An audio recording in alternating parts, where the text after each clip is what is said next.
when building your online content marketing strategy, are you coming at it from a place of, we want to elevate or talk around our product or our service or our industry in a way that benefits and captures different kinds of audiences?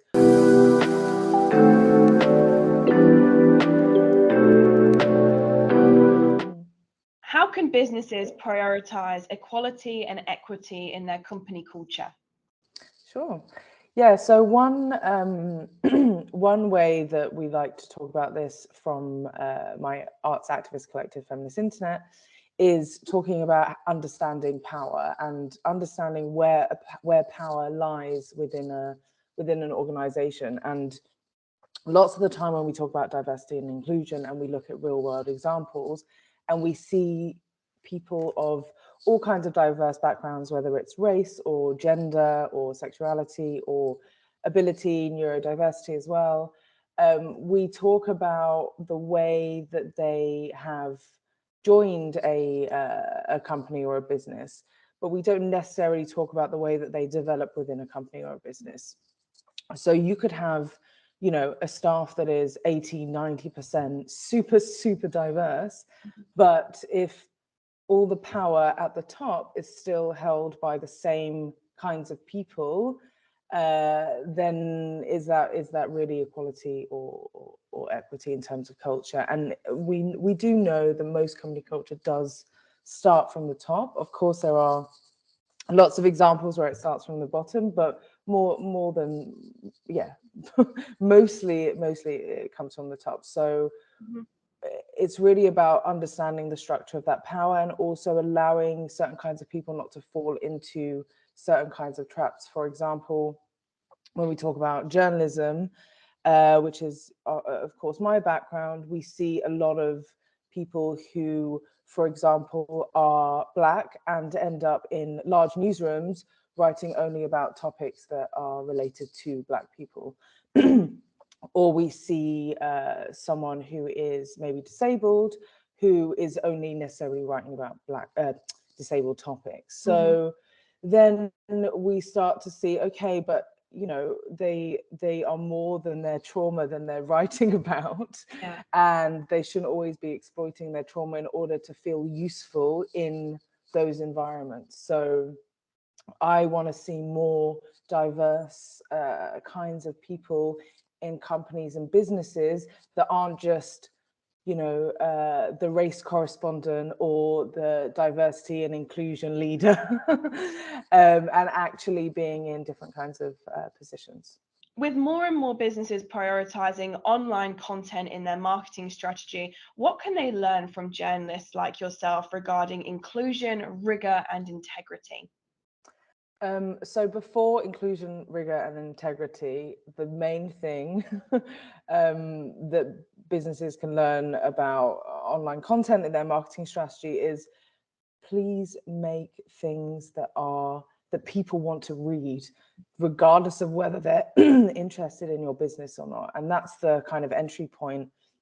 And what a lot of businesses do is, because they are so focused on their area, they are interested in those things because they're already invested in them. But if someone is coming to your business and they don't know anything about that area or whatever products you cover or anything like that, you're never going to get them to read your content. So one example I really love is a train company that has a blog talking about, and each story is about something historical that has happened, and they make it really narrative, and you learn about all the people, and it's lots of kind of unearthing like facts and stories and rumors and myths and all of those kinds of things. And then they also have they also publish a weekly trains playlist, and you know, I mean, I don't know how many people are interested in trains generally, but anyone can go on their content site and really enjoy that content, regardless of whether they're interested in trains or not. And then might think about, you know, train travel a little bit differently. might think about long haul train travel a little bit differently, which is their focus. So yeah, before inclusion, rigor, and integrity, it has to be: is this something? Is this good enough for someone to want to read on their own time? And then when we're talking about inclusion, rigor, and integrity, it's really important to understand the kind of ethical framework for the kinds of things that you publish. Of course, we live in an age where anyone can publish whatever they want. That is neither good nor bad. It just is. It just is.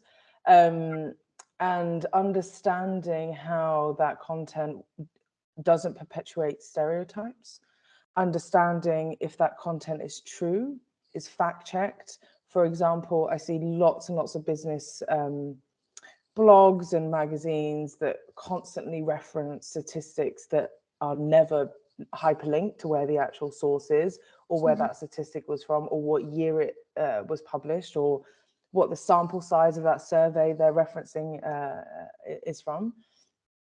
And when we're talking about integrity, it's, are you, when building your online content marketing strategy, are you coming at it from a place of, we want to elevate or talk around our product or our service or our industry in a way that benefits and captures different kinds of audiences without necessarily feeling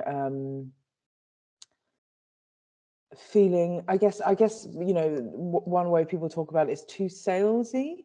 You want to be able to come away from that content and feel like you've learned something, instead of just being sold to, because very few people have the time or the patience to get through sometimes quite long articles. So if someone has got to the end of your article or video or whatever format it might be, they need to have felt like they've learned something, or that wasn't a waste of their time. How do businesses benefit from data analysis and digital storytelling? So I was inspired to create Dust in Translation Studio because I felt, as a journalist who knew her way around a spreadsheet, could understand basic statistics, became quite invaluable in those spaces, in those newsrooms. And so people started asking me to do data-driven articles, and I sort of organically became a data journalist. But what I was seeing on the other side, outside of newsrooms, was that businesses had all this data and had no idea what to do with it. And it would either sit on their cloud and nobody would do anything with it, or they would try to publish it in ways that just weren't really engaging. So for me, it was about bridging the two together. And the name Dust in Translation is actually inspired from when I was thinking about data.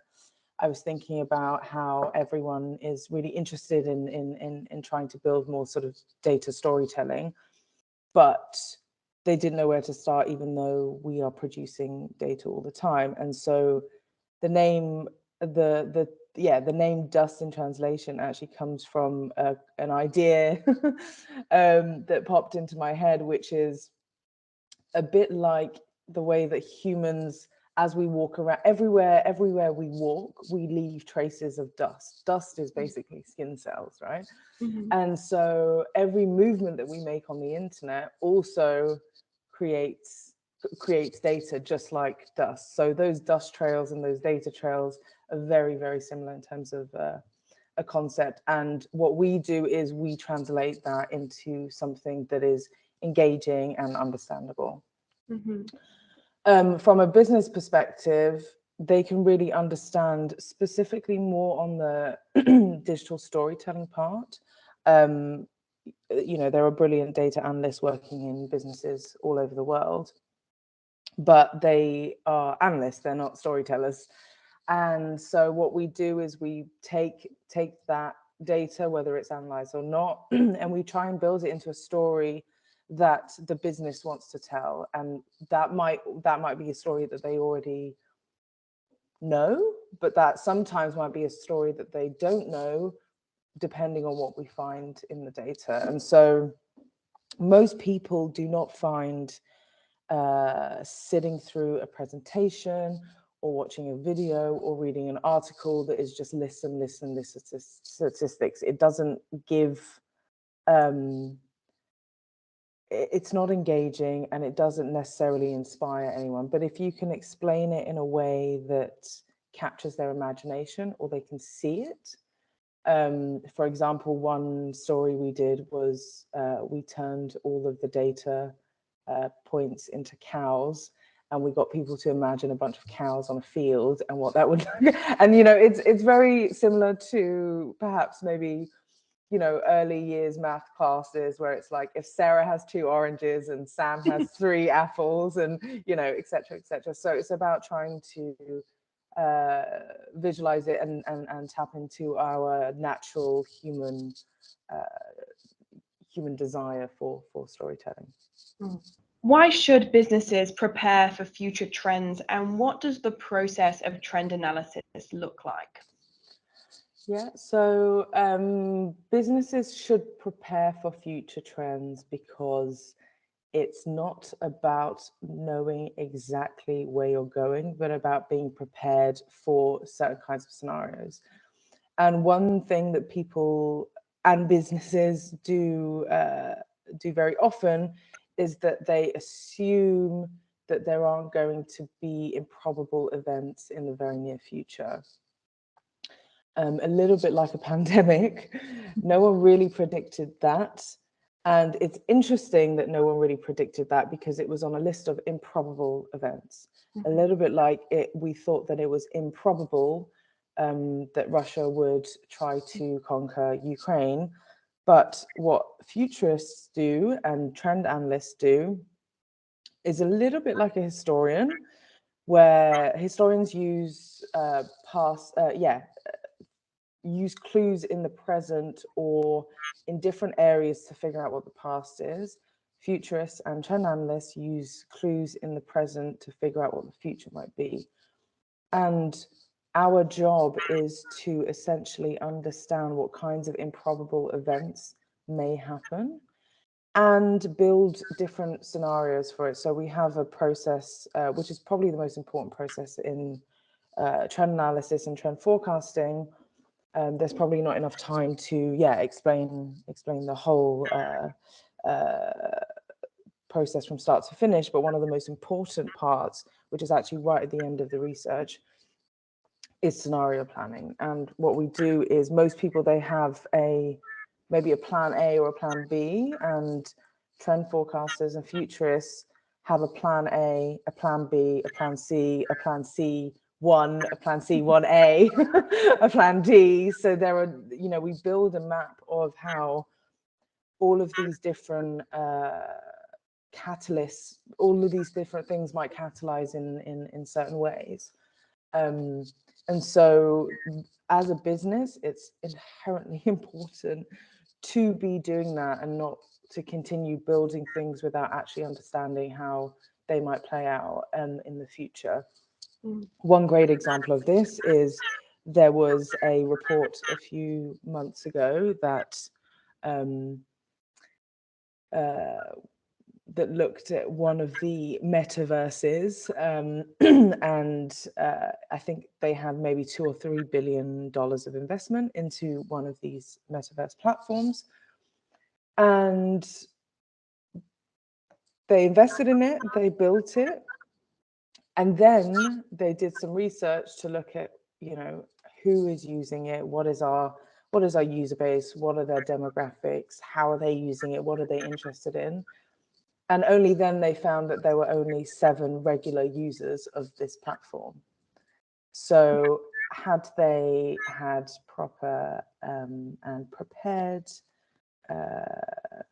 research, maybe from a futurist or a trend analyst, or developed different kinds of scenario planning, they wouldn't have lost billions of pounds of dollars of investment. So. What do you hope people take away from your public speeches? I hope that people take away a framework for understanding something in a new way. I'm not here to change people's minds, but what I would like is to give people the tools to understand context and various sides of a story in a new way.